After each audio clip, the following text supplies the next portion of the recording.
Hello, नमस्कार, आदाब, सत श्री अकाल और अस्सलाम वालेकुम। मैं हूं मोहम्मद अहमद काज़मी, लेकर आया हूं आपका पसंदीदा कार्यक्रम आपके रूबरू। आपका और सोशल मीडिया का रिश्ता कब तक बाकी रहेगा नहीं मालूम। ऐसे कानून आने शुरू हो गए हैं जिससे ऐसा लगता है कि ये धागा भी तोड़ने की कोशिश की जा रही है, लेकिन जब तक है तब तक हम बात करते रहें। मैं समझता हूं ये एक कोशिश रहे और अच्छाई को बचाने और बुराई के खिलाफ आवाज उठाते रहना हमारा आपका फर्ज है। जहां जहां भी मौका मिले हमें ये काम जरूर करते रहना चाहिए। वो कानूनों के बारे में मैंने अलग एक एपिसोड में एक दूसरे मेहमान से बात की है, लेकिन आज मैं राम पुनियानी जी से बात कर रहा हूं। राम पुनियानी जी मुंबई में रहते हैं, मेडिकल बैकग्राउंड और लंबे अरसे से सोशल एक्टिविस्ट। कुछ लोग उन्हें हिस्टोरियन भी कहते हैं, इसलिए कि वो हिस्ट्री की बातें बहुत सादा जबान में तफसील से बताते हैं, खासतौर पर देश की तारीख, आज़ादी और आज़ादी से पहले और बाद की। और वो जो अच्छी यादें इस देश की हैं, उनको याद दिलाते रहते हैं, उन्हें जिंदा करने की कोशिश करते रहते हैं। राम पुनियानी जी ने अभी हाल ही में एक मजमून लिखा है जिसमें मोदी जी के 22 जनवरी के अयोध्या में राम मंदिर के उद्घाटन, जिसे प्राण प्रतिष्ठा कहा गया, उससे लेकर के अबू धाबी में मंदिर का उद्घाटन और उसके बाद भी जो कुछ वो इस तरह से कर रहे हैं जिससे कि बिल्कुल उनको अवतार मान लिया जाए बड़े पैमाने पर, उसके बारे में काफी कुछ उन्होंने लिखा है। उसके अलावा इंडिया अलायंस के पार्टनर्स के बीच में सीट शेयरिंग के ऐलान शुरू हो गए हैं और इन ऐलान के साथ साथ ईडी, इनकम टैक्स, वो सारी चीजें भी आपको खबरें रोजाना मिल रही होंगी। राम पुनियानी जी, वेलकम है आपका मीडिया स्टार वर्ल्ड को, आप वक्त दे दे, बहुत बहुत शुक्रिया। ये राम मंदिर के उद्घाटन के बाद मंदिरों के उद्घाटन का सिलसिला न सिर्फ देश में बल्कि विदेशों में भी, ये तो हिंदू धर्म को एक तरह से दोबारा रिजुविनेट करने का काम कर रहे हैं। आपको इसमें क्या एतराज है? आप क्या कहना चाहते हैं इस पर? देखिए काजी भाई, आपका तो बहुत शुक्रिया। और मुझे मंदिरों के उद्घाटन से कोई परहेज नहीं है। सवाल ये है कि क्या हमारे लोगों की जो समस्याएं हैं, रोजगार से जुड़ी हुई, भुखमरी से जुड़ी हुई, गरीब बढ़ती हुई गरीबी से जुड़ी हुई, उसके लिए क्या किया जा रहा है? हमको प्राइमेसी, प्राथमिकता किसको देनी चाहिए? लोगों के पेट की भूख को, लोगों की बेरोजगारी को, या भव्य मंदिरों के उद्घाटन को? और दूसरा, ये हम उद्घाटन, मंदिरों के उद्घाटन को कैसे देखते हैं, वो भी एक बहुत जरूरी बात है। खैर, बाबरी मस्जिद पर तो मैं नहीं जाऊंगा डिटेल में कि वहाँ भगवान राम का मंदिर था या नहीं था, उसको तोड़ा गया नहीं था, वो एक अलग चैप्टर है। और अभी क्या दावा किया जा रहा है कि मोदी जी ने ये मंदिर में प्राण प्रतिष्ठा की, अबू धाबी में मंदिर का उद्घाटन किया, फिर उत्तर प्रदेश में एक मंदिर की नींव रखी, आचार्य, ये किसी एक आचार्य का मंदिर का उन्होंने किया। तो उसके बाद लोगों ने कहना चालू कर दिया कि ये जो हमारा कॉलोनियलिज्म था, उपनिवेशवाद था, उसके कल्चर के, उसकी संस्कृति के खिलाफ मोदी जी अपनी आवाज मुखर कर रहे हैं। ये उसका साइन है कि भाई, हम जो उपनिवेशवाद ने हमारे ऊपर कल्चर डाला था, संस्कृति डाली थी, उसके विरोध में ये खड़े हो रहे हैं। तो मैं यहाँ ये बताना चाहता हूँ कि उपनिवेशवाद, अंग्रेजों के आने से बहुत परिवर्तन आए, बहुत परिवर्तन आए। आधुनिक शिक्षा आई, फिर आधुनिक न्याय व्यवस्था आई, इंडस्ट्रीज आई, वर्किंग क्लास बना, सोशल मूवमेंट्स हुए, सती प्रथा को बंद किया गया। उसी के साथ अगर आप देखेंगे तो ज्योतिराव फुले, भीमराव बाबा साहब आम्बेडकर और महात्मा गांधी ने सामाजिक परिवर्तन के कल्चर की नींव रखी। ये देखिए, जब हम संस्कृति की बात करते हैं तो ये आजादी का आंदोलन केवल एक राजनीतिक आंदोलन नहीं था, इसने हमारे समाज की संस्कृति को बड़े पैमाने पर बदला। और अंग्रेजी शासन के विरोध में पूरा राष्ट्रीय आंदोलन खड़ा था। पर नरेंद्र मोदी जिस विचारधारा से आते हैं, उन्होंने अंग्रेजों की सत्ता का कभी विरोध नहीं किया। ये भी कहा जा सकता है कि उन्होंने अंग्रेजी सत्ता की पूरी पूरी मदद की राष्ट्रीय आंदोलन को दबाने के लिए। राष्ट्रीय तो जो कल्चर बना, अब वो एक जो वेस्टर्नाइजेशन कहते हैं, कई लोग जो उस समय समाज में जो कल्चर बना, सामाजिक परिवर्तन आए, वैल्यूज में चेंजेस आए, तो जिनको इनसे विरोध था, अब ये चेंजेस कौन से आए? चेंजेस आए कि हमें जाति की बराबरी होनी चाहिए, धर्म की बराबरी होना चाहिए, भाषा की बराबरी होना चाहिए, स्त्री और पुरुष की बराबरी होना चाहिए। ये कल्चर, ये संस्कृति का परिवर्तन आया। तो इसके विरोध में जो खड़े थे आरएसएस की विचारधारा वाले, बीजेपी की विचारधारा जिससे नरेंद्र मोदी जुड़े हैं, उन्होंने इन परिवर्तनों को वेस्टर्न, पाश्चात्य, विदेशी कहा। तो ये जो उन्होंने बात कही, वास्तव में ये कल्चर के नाम पे इन मूल्यों का विरोध कर रहे हैं। और यही बात मैं आपको एक और बताना चाहता हूं कि जब भी कोई संगठन आधुनिक समता बराबरी के विचारों का विरोध करना चाहता है, तो वो ज्यादातर उसको बताता है कि ये विदेशी मूल्य हैं, ये समता के मूल्य तो विदेशी मूल्य हैं, बराबरी के मूल्य विदेशी मूल्य हैं। तो ये बात यहाँ इन्होंने कही, जो मोदी जी की विचारधारा से जुड़े हुए लोग हैं। और एक आपको मजेदार बात बताता हूँ कि वेस्ट एशिया में एक संगठन है, उसका नाम है मुस्लिम ब्रदरहुड, मुस्लिम ब्रदरहुड। और वहां भी वो लोकतांत्रिक वैल्यूज की का विरोध कर रहा है, ये कह के कि ये तो विदेशी मूल्य है। तो इसमें जो कल्चर होता है वो आप देखिए, कल्चर कभी भी एक अपने आप में अलग नहीं होता, मिलजुल कर ही हमारा कल्चर बनता है। बाहरी लोगों की कुछ अच्छी आदतें हम लेते हैं, हमारी अच्छी चीजें वो लेते हैं, और उसको मिलजुल कर हमारा कल्चर विकसित होता है। तो उसको एक विदेशी कल्चर कहने के लिए जो ये बात कह रहे हैं कि मंदिरों का उद्घाटन, मंदिरों का बनना, यानी उपनिवेशवाद के कल्चर का विरोध है, वो एकदम गलत बात है। गलत बात इसलिए है कि हम कोई विदेशी जो पहनावा है, खान पान है, उसी की बात नहीं कर रहे। हम तो हमारी संस्कृति में इन मूल्यों की बात कर रहे हैं जो यहाँ के आंदोलन से आई।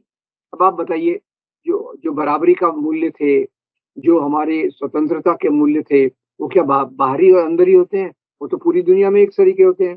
पर उसको एक विदेशी कह के ये उसको बदनाम करना चाहते हैं ताकि ये पुराने मूल्यों को नए रूप में ला सके। मुस्लिम ब्रदरहुड का भी यही उद्देश्य है, इनका भी यही उद्देश्य है। और थोड़ा सा मैं इसमें मुस्लिम ब्रदरहुड और वेस्ट एशिया के बारे में भी कहूंगा कि वहां भी एक्चुअली वहां भी लोकतंत्र विकसित हो रहा था। आपको ये बता दूं, 1953 में ईरान में मोसद्देक की सरकार आई, आप तो मेरे से ज्यादा जानते होंगे। जी जी और जी। मोसद्देक की सरकार ने लोकतंत्र लाने की कोशिश की, नया कल्चर लाने की कोशिश की, तेल के कुओं का राष्ट्रीयकरण कर दिया।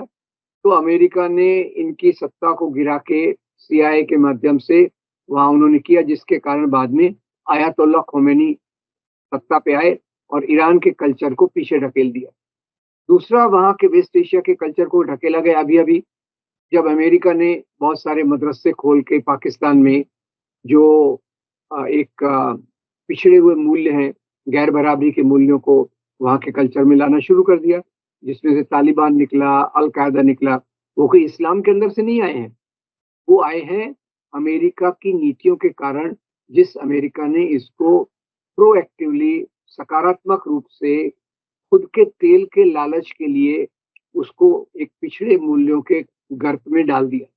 तो मैं यहाँ दो चीजें देख रहा हूँ कि एक तो भारत में जो मंदिरों का सिलसिला है और जो इनको कहा जा रहा है कि हम पाश्चात्य सभ्यता के विरोध में ये सब हो रहा है, और उसमें मोदी जी एक बहुत बड़े नायक हैं जो पाश्चात्य कल्चर, वेस्टर्न कल्चर के खिलाफ अपनी आवाज उठा रहे हैं, वो एकदम गलत है। और यही बात अबू धाबी और दूसरी जगह मंदिरों का जो कारण है, ये भी कहा जा रहा है कि देखिए मोदी जी कितने महान हैं कि वहां जाके उन्होंने मंदिर का उद्घाटन करा दिया। पर आपको बता दूं, मुस्लिम वर्ल्ड में भी बहुत सारे मंदिर हैं, दूर क्यों जाते हैं? अब बांग्लादेश में देखिए तो ढाका में ढाकेश्वरी का मंदिर है, पाकिस्तान में बहुत सारे फेमस मंदिर हैं, कटास राज का मंदिर है, हिंगलाज का मंदिर है, बहुत सारे मंदिर वहां भी हैं। और वेस्ट एशिया में भी आप देखिए तो अभी धाबू के पहले बहरीन, ओमान, मस्कत, इन जगहों पे बड़े बड़े मंदिर हैं। और क्यों है वहां मंदिर? क्योंकि भारत के लोग वहां गए नौकरियों के लिए। वहाँ की वेस्ट एशिया की आधी इकोनॉमी तो मेरे ख्याल से इंडियंस के कारण चलती है, जो वहाँ 25% करीब मेरे ख्याल से इंडिया से गए हुए लोग हैं। अब इंडिया से गए हुए लोग हैं तो उनके लिए मंदिर तो बनेंगे। तो उसमें मोदी जी की कोई महानता नहीं है कि वहां जाके मंदिर का उद्घाटन किया, क्योंकि ये तो उनकी अर्थव्यवस्था को चलाने के लिए भारतीयों की जरूरत है और भारतीयों को खुश रखने के लिए मंदिरों की जरूरत है, इसलिए वो मंदिर बने। तो ये जो उनका बहुत बड़ा गुणगान किया जा रहा है एक अवतार के रूप में, उन्होंने कितना महान काम कर दिया, मैं उसके विरोध में हूँ। मुझे लगता है कि मंदिर मस्जिद ये निजी मामला है, इसको निजी मामला ही रहने दिया जाए और सरकार की राजनीति से उसको जोड़ना गलत है, एक। दूसरा, हमारा जो कल्चर होता है, संस्कृति होती है, वो कभी भी अकेले में नहीं बनती। अकेले में बनी हुई संस्कृति यानी एक तालाब में रुका हुआ पानी, तालाब में ठहरा हुआ पानी, और संस्कृति और कल्चर रहता है वो मुझे लगता है बहती हुई नदी का पानी है, जो हमेशा ताजा रहता है। हमेशा ताजा क्यों रहता है? वो दूसरी जगह दूसरे पानियों से मिलता है, अपना पानी उनको देता है, उनका पानी अपने साथ रहता है। तो भारत की सभ्यता तो वैसी रही है। आप देखिए, शुरू से लेके शाक आए, हूण आए, मुगल राजा आए, क्रिश्चियन आए, और सबके मेल जोल से हमारा कल्चर बना है। इसमें कोई हम किसी के गुलाम इस कारण नहीं हुए। हम गुलाम जो हुए थे वो अंग्रेजों की सत्ता के कारण हुए थे, पॉलिटिकल पावर के कारण हुए थे। पुनियानी जी, एक दो चीजें मैं शायद या तो मैं ठीक से नहीं समझ पा रहा, लेकिन मैं कुछ चीजें याद दिलाना चाहता हूं, शायद कहीं हल्के से करेक्शन की जरूरत है। एक तो ये कि रीसेंट पास्ट हिस्ट्री में मुस्लिम ब्रदरहुड का जो रोल रहा है, खासतौर पर 2012 में आप देखें, मिस्र में पहली बार डेमोक्रेटिकली इलेक्टेड सरकार बनी जो मोहम्मद मुर्सी की सरकार थी, और मोहम्मद मुर्सी की सरकार को इजराइल और अमेरिका ने पसंद नहीं किया और सऊदी अरब ने पसंद नहीं किया, उनको उखाड़ फेंका और एक फौजी डिक्टेटर को अब्दुल फत्ताह अल सीसी को ला करके बिठा दिया। तो अभी रिसेंट पास्ट की तो तारीख प्रो डेमोक्रेसी ये है जो मुस्लिम ब्रदरहुड की है। मुस्लिम ब्रदरहुड का एक दूसरा रूप हमें तुर्की में नजर आता है, जो अब इस वक्त खुद अर्दगान उनके काफी खिलाफ हैं, उनके खिलाफ हैं, काफी उन पर ये इल्जाम लगाते हैं कि वो कू करना चाहते थे उनके खिलाफ। तीसरा, एक मुस्लिम ब्रदरहुड का एक और आउटफिट है हमास, जो इस वक्त इजराइल के से टक्कर ले रहा है। तो अभी रिसेंट हिस्ट्री में, और पिछली मुझे बहुत ज्यादा मालूम नहीं है, लेकिन मोहम्मद मुर्सी की डेमोक्रेटिकली इलेक्टेड सरकार थी और मिस्र के ज्यादातर लोग उनके साथ आज भी हैं। दूसरी एक चीज मुझे लगता है हिस्टोरिकली थोड़ा सा करेक्ट करने की जरूरत है, या मुझे फिर बता सकते हैं आप, वो ईरान की है। वो मोहम्मद मुसद्दिक की सरकार गिराई गई 1953 में, और उसकी वो सरकार गिराने के बाद शाही हुकूमत लाई गई। तो ये 1953 से 1979 तक ये है शाही तारीख, शाही, जिसमें पहलवी खानदान, शाह पहलवी। तो ये 79 में शाह पहलवी की हुकूमत गिराई इस्लामिक रेवोल्यूशन ने, और उसके नतीजे में जो सरकार बनी वो आज है इस्लामिक रेवोल्यूशन की। तो ये हल्का सा मुझे लगा कि तारीख को थोड़ा सा करेक्ट कर लिया जाए।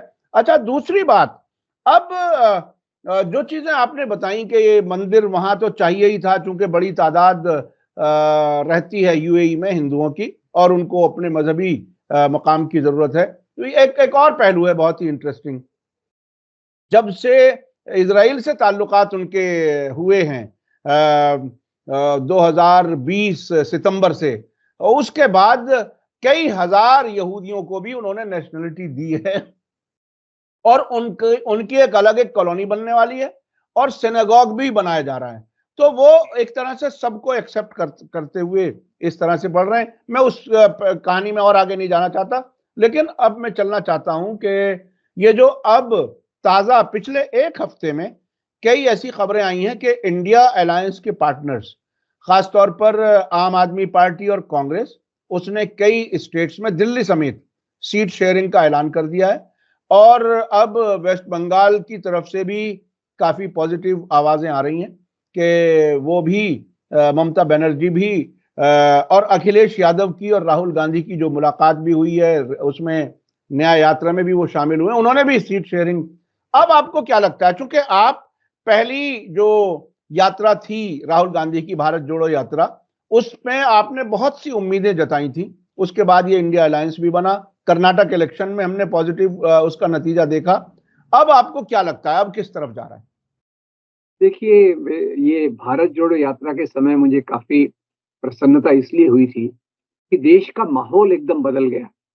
जो हमको एकदम निराशा थी कि अभी कुछ हो नहीं सकता, और ये जो तानाशाही ताकतें हैं, धर्म के नाम की तानाशाही वाली, वो तो बिल्कुल एकदम छा गई हैं। तो भारत जोड़ो यात्रा ने वो इमेज खत्म कर दिया। अब भारत जोड़ो न्याय यात्रा ने इस बात को और पुख्ता कर दिया कि हमारे लोकतंत्र में बहुत जान है, ये जिंदा है, ये मजबूत हो रहा है और ये संविधान के मूल्यों को सामने ला रहा है। इसीलिए आप देखिए इसमें बार-बार न्याय न्याय शब्द का इस्तेमाल किया जा रहा है कि आज जो अन्याय हो रहा है, वो तो गरीबों पे हो रहा है, बेरोजगारों पर हो रहा है, किसानों पर हो रहा है, महिलाओं पर हो रहा है। इसलिए न्याय को जोड़कर आप देखेंगे, इस यात्रा में भी इतनी भीड़ उमड़ रही है, जिसका अंदाजा लगाना एक आम समय में मुश्किल है। और ये लोग कहते हैं कि ये पूरी भीड़ वोटों में तब्दील होगी कि नहीं, वोटों में तब्दील हो ना हो, ये एक माहौल खड़ा कर रही है, जिससे लोगों को एक उम्मीद आ सकती है कि भाई भाजपा के अलावा दूसरी पार्टियां भी हैं जो यहाँ शासन के लायक हैं, पहली बात। और दूसरी बात आपने जो कही अखिलेश यादव और आम आदमी पार्टी का इंडिया अलायंस के साथ सीट शेयरिंग करना, मेरे ख्याल से वो बहुत एक अच्छा कदम है। और पर्दे के पीछे ये बातें शुरू से चल रही हैं, जो यानी अचानक नहीं हो गया। ये काफ़ी दिनों से कांग्रेस की टीम, इनकी टीमें काम कर रही हैं, देख रही हैं, कहाँ किस पार्टी का कितना पहले वजूद था, कहाँ कितना बढ़ सकता है। तो अगर ये पूरा गठबंधन सफल हो सकता है, जैसे आपने कहा ममता बनर्जी के साथ ही, तो चुनावी मैदान में जो सेक्युलर वोट बँट जाते थे, वो सेक्युलर वोट अभी बँटेंगे नहीं। और सेक्युलर शब्द का इस्तेमाल करना बड़ा मुश्किल हो गया आजकल, फिर भी मैं कर रहा हूँ। मतलब जो भी सांप्रदायिकता के खिलाफ वाले वोट थे, वो बँट रहे थे और जिसका फ़ायदा पूरा-पूरा बीजेपी को हो रहा था। तो ये अगर ये रवैया रहा आम आदमी पार्टी का, समाजवादी पार्टी का और जैसे आप कह रहे हैं शायद ममता बनर्जी भी इसमें आ जाए, तो ये रवैया रहा तो एक उम्मीद जगेगी कि 10 साल का ये जो अ, अच्छे दिन कहने वाला पर एकदम खराब हालत में जिसने देश को पहुँचा दिया, ये एक माहौल खत्म होके फिर से एक लोकतांत्रिक माहौल, संविधान को मानने वाला माहौल और एक मिली-जुली सरकार जिसमें कोई एक डिक्टेटर नहीं होगा, जो सब मिल के फैसला करेंगे। अभी तो क्या है, एक साहब को एक दिन रात को सपना आया नोटबंदी करना है, दूसरे दिन नोटबंदी हो गई। देश में लॉकडाउन लगाना है, लॉकडाउन लग गया। तो सरकार लोकतांत्रिक सरकारें ऐसी नहीं चलती। लोकतांत्रिक सरकार में एक्सपर्ट्स की ओपिनियन होती है, सब लोगों की राय ली जाती है और फैसले किए जाते हैं। अभी तो एक ही फैसला होता है कि भाई किस फैसले से यहाँ के उद्योगपतियों को फ़ायदा होगा। उद्योगपति यहाँ का पैसा लेके भाग रहे हैं विदेशों में। तब भ्रांत हिंदू भी देश छोड़ के जा रहे हैं कि भाई यहाँ रहने में बहुत मुसीबतें हैं। तो वो पूरे माहौल को बदलने का सिलसिला मेरे ख्याल से उसके अभी उम्मीद बढ़ रही है कि ये विपक्ष की पार्टियां जो साथ-साथ आज जो आपने जैसे बताया, उनके साथ आने के पीछे ये एक बहुत बड़ा मैसेज हमारे लिए रहेगा। अच्छा, जब ये पहली जो भारत जोड़ो यात्रा साउथ से नॉर्थ की तरफ चली, उसमें सिविल सोसाइटी, एनजीओज़ उनका भी रोल काफ़ी इम्पोर्टेंट रहा था और उस वक़्त भी उसको कांग्रेस की यात्रा नहीं कहा गया था। हालाँकि राहुल गांधी सबसे इम्पोर्टेंट लीडर हैं पार्टी के, लेकिन उसको कांग्रेस के झंडे के साथ नहीं लेकर के चले थे। तकरीबन ऐसा ही अब भी है। तो अभी आपके पास ऐसी क्या कुछ इन्फॉर्मेशन है, क्योंकि आप भी बहुत लोगों से जुड़े हुए हैं, सिविल सोसाइटी का अब क्या कुछ रोल है और वो क्या कुछ कर सकते हैं अगर वो कुछ कम कर पा रहे हैं, क्या कुछ है? देखिए कर्नाटक से शुरू होके, भारत जोड़ो यात्रा से शुरू होके, सिविल सोसाइटी के लोगों ने पहली बार आके खुले रूप से ये अभी जो शासक सरकार है, वो जाना चाहिए, वो स्टैंड उन्होंने लिया। और मुझे आपको बताने में ये कोई हिचकिचाहट नहीं है कि सिविल सोसाइटी के बहुत सारे ग्रुप ये साथ में आए हुए हैं, भारत जोड़ो अभियान के रूप में, भारत जोड़ो अभियान के रूप में। और ये इन्होंने करीब 150 लोकसभा कॉन्स्टिट्यूएंसीज़ में अपना काम करना शुरू कर दिया है। और उसमें वो वोटर लिस्ट हो, बूथ लेवल पे काम हो, जनता के बीच में पैम्फलेट बाँटना हो, जनता के बीच में जाके बीजेपी के प्रोपेगेंडा का निराकार करना हो, उसका अपोज़ करना हो, ये सब काम सिविल सोसाइटी की तरफ से बहुत चल रहे हैं। मैं आपको पूरे विश्वास के साथ बता रहा हूँ कि अभी का भी चुनाव जो सिविल सोसाइटी ग्रुप्स पहले केवल सिविल मुद्दों पे ही काम करते थे, औरतों का अधिकार है, दलितों का अधिकार है, बच्चों का अधिकार है, किसानों का अधिकार है, वो एक सामाजिक लेवल पे करते थे। अभी वो एक राजनीतिक आवाज बन के उभर रहे हैं। उनको खुद तो इलेक्शन में पार्टिसिपेट नहीं करना, चुनाव में हिस्सा नहीं लेना, पर चुनाव की दिशा बदलने के लिए वो एक अच्छा काम कर रहे हैं, ऐसी मेरी राय है। और ऐसा मैं थोड़ा मेरा निजी ज्ञान भी है कि इस दिशा में वो बहुत अच्छा काम कर रहे हैं। अच्छा, ये जो न्याय यात्रा अभी चल रही है, भारत जोड़ो न्याय यात्रा, उसमें भी राहुल गांधी कुछ लोगों से बीच-बीच में मिल रहे हैं अपने रास्ते में। एक वीडियो मेरे सामने आई, अभी कल मैंने देखी, इत्तेफाक से शायद 1-2 दिन पहले की है। वो सतपाल मलिक के साथ एक डिटेल्ड मुलाकात है राहुल गांधी की, जिसमें जिसमें वो बहुत सी चीजें उनसे सीखना चाह रहे हैं, तजर्बे उनके लेना चाह रहे हैं, और ये बता रहे हैं कि किस किस तरह से ये लोगों का ध्यान भटकाने का काम कैसे कैसे करते हैं, और उस किस्म की बातें भी इन दोनों के बीच में हुई। तो वो बहुत ही आई ओपनिंग किस्म की। और राहुल गांधी का ये मिजाज, हमें याद है कि फॉर्मर आरबीआई के गवर्नर के साथ भी एक रास्ते में मुलाकात उनकी हुई थी, नॉर्थ साउथ से नॉर्थ की तरफ, रघुराव राजन के साथ। तो राहुल गांधी के बॉडी लैंग्वेज और उनके अंदर सीखने की चाह, वो मुझे काफी अट्रैक्ट किया। आपको क्या लगता है, वो जो जिस तरह से वो बात करते हैं, समझते हैं, समझाते हैं, अपनी बात रखते हैं, आपको उसमें क्या क्या लगता है एक ऑब्जर्वर के तौर पर? देखिए, मैं तो आपसे पूरा सहमत इस बात पे हूँ कि देश का जो लीडर है वो केवल अपने मन की बात कहने के लिए नहीं होता। हम्म, देश का लीडर वो होना चाहिए जो जन की बात सुने, हम्म, जन की तकलीफ सुने और उसके आधार पे नीतियों को बनाए। हम्म, ये दो फर्क है। एक तो भाई कोई अवतार है, बहुत महान है, सब कुछ जानता है कि नोटबंदी कब करना है, लॉकडाउन कब डालना है, किसानों के आंदोलन को कैसे कुचलना है, वो सब जानता है, मंदिरों का उद्घाटन कैसे करना है। ये एक तरीका है। और दूसरा तरीका है कि आप लोगों से अपना दूरी न बना के उनको इक्वल लेवल पे उनकी बात सुने। विद्यार्थियों से सुने, भाई आपका क्या प्रॉब्लम है, पेपर लीक हो रहा है। नौजवानों से सुने कि आपको नौकरी नहीं मिल रही, क्या प्रॉब्लम है। किसानों से बात करें, सामाजिक कार्यकर्ताओं से बात करें, सामाजिक कार्यकर्ता जिनकी जड़ें समाज के अलग तबकों में है। तो ये मुझे बहुत आकर्षित बात लगती है। मुझे थोड़ा सा महात्मा गांधी की याद आती है कि देश को समझने के लिए, देश के लोगों की जरूरतों को समझने के लिए उन्होंने थर्ड क्लास कंपार्टमेंट से ट्रेवल किया, पूरे देश की समस्याओं को समझा और उसके बाद वो आजादी के आंदोलन का नेतृत्व कर सके। तो दो प्रकार के नेता होते हैं, एक तो अहंकारी, केवल मन की बात करने वाले, और दूसरे होते हैं जो नम्र होते हैं, विनम्र होते हैं और बराबरी के धरातल पर आकर लोगों की बात सुनते हैं और अपनी नीतियों को उसके हिसाब से बनाते हैं।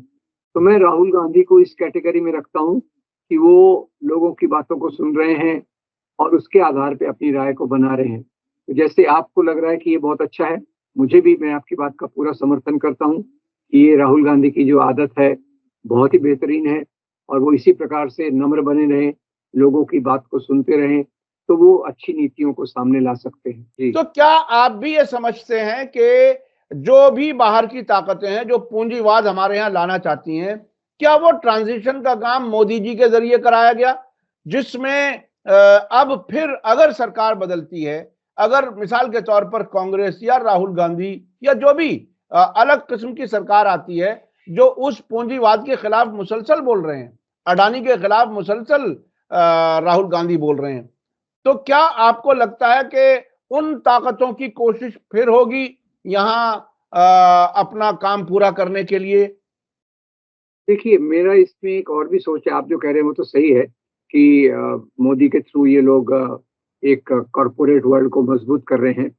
पर अगर मोदी नहीं रहे, फिर भी पूंजीवाद अपना प्रभाव तो डालेगा, पर वो प्रभाव की डिग्री में फर्क होता है।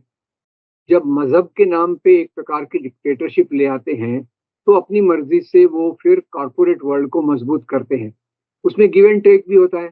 कॉरपोरेट वर्ल्ड उनको खूब सारा चंदा भी देता है, जैसे आपने अभी इलेक्टोरल बॉन्ड का देखा। तो वो उस प्रकार की चीज आगे आने वाले समय में अगर ये सरकार जो अभी शासक सरकार है वो नहीं रही तो इस प्रकार की चीजें नहीं होंगी, ऐसा मुझे लगता है। पूंजीवाद तो है, पूंजीवाद है और हमारी इकोनॉमी में नियो लिबरल इकोनॉमी भी है, पर उसका जो प्रभाव है वो अभी एकदम एक्सट्रीम है, एकदम ज्यादा है। वो प्रभाव थोड़ा कम होगा क्योंकि लोगों की बातों को, लोगों की नीतियों, लोगों के लिए बनी हुई नीतियों को देखना उस समय महत्वपूर्ण हो जाएगा। तो मैं उम्मीद करता हूँ कि अगर ये सरकार नहीं रही तो इस प्रकार की आक्रामक आर्थिक नीतियां जो लोगों के हितों के खिलाफ है, ऐसी नीतियां नहीं रह सकती है। जी, जी, जी। बहुत-बहुत शुक्रिया। और पूँजीवाद बहुत ही ज़ालिम होता है, ये हमने उनका चेहरा देख लिया, किस तरह से गरीब को गरीब बनाया गया। और सरकार कभी आंकड़े नहीं दे सकती अगर आरटीआई डाल दी जाए कि 80 करोड़ लोगों को अनाज दे रहे हैं। लेकिन सरकार ये दावा कर रही है कि 80 करोड़ लोगों को हम फ्री अनाज दे रहे हैं, और इस हद तक ज़ुल्म किया कि बड़ी तादाद में लोग गरीबी रेखा से नीचे ज़िंदगी गुज़ारने के लिए मजबूर हैं। बहुत-बहुत शुक्रिया राम पुनियानी जी, आपने हमें समय दिया। इसी के साथ मुझे दीजिए इजाजत। धन्यवाद, शुक्रिया। जय भारत, जय हिंद। मीडिया स्टार वर्ल्ड के और वीडियो देखने के लिए हमारे चैनल को सब्सक्राइब करें और सीधे नोटिफिकेशन पाने के लिए बेल आइकन दबाएं। और अगर हमारी खबर सच्ची और अच्छी लगे तो अपने व्हाट्सएप, इंस्टाग्राम, फेसबुक और ट्विटर अकाउंट पर जरूर शेयर करें।